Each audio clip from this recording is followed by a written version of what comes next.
Welcome to the 260 journey into 2 Corinthians 12, where a set of red letters come alive in a place that I never expected. Do you know what I mean when I say red letters? For those of us who grew up in the church and grew up with King James Bibles, those are the words of Jesus that many of the Bibles put in red letters to distinguish them from all the other letters and everybody else speaking. And we all knew that those letters are all in Matthew, Mark, Luke, and John, the Gospels, the bio of Jesus. But today we're surprised by some red letters from Jesus in 2 Corinthians. What? 2 Corinthians has Jesus talking? See, Paul needed an answer to his prayer, and he got some red letters. Let me read it to you. This is 2 Corinthians 12:7.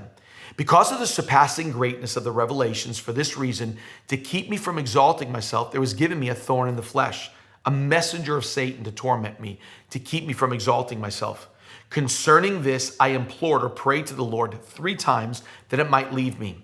And he said to me, here comes red letters, my grace is sufficient for you, for power is perfected in weakness. And most gladly, therefore, I will boast about my weakness, so that the power of Christ may dwell in me.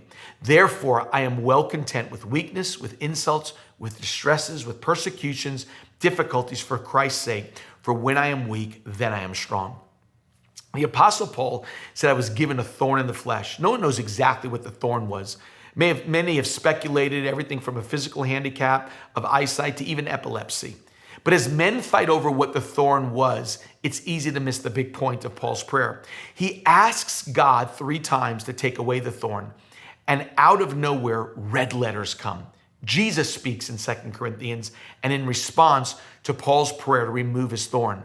And what he says is not what Paul expected. To me, it was supposed to be a yes or a no question, and Jesus answers even better. Jesus said to Paul these words, my grace is sufficient for you. To divorce these words from the context is an unpardonable atrocity. It's one of the most touching pieces of Pauline autobiography, I think, in the New Testament.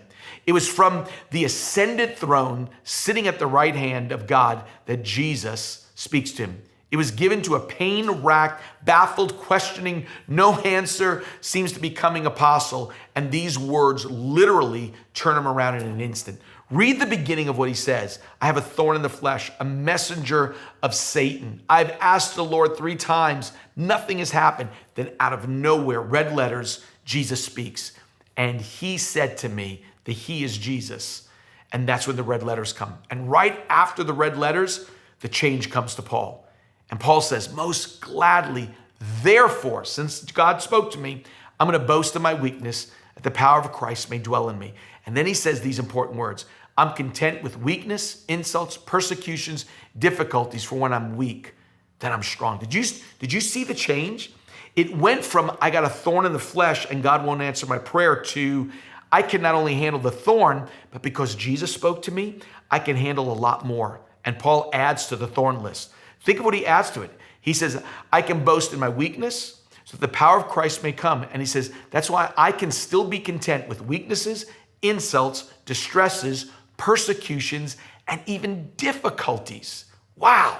One word from Jesus said, you can not only handle a thorn, but 5 other crazy things. The problem is, Jesus may not say what you want, but he always says what you need. Paul was looking for a thorn answer and got a grace supply. He didn't say, I will remove the thorn, but he did say, I will give you a great grace, which is better than a thorn being removed. Did you get that? Sufficient grace with a thorn is better than no grace without a thorn. Thanks for joining the 260 journey.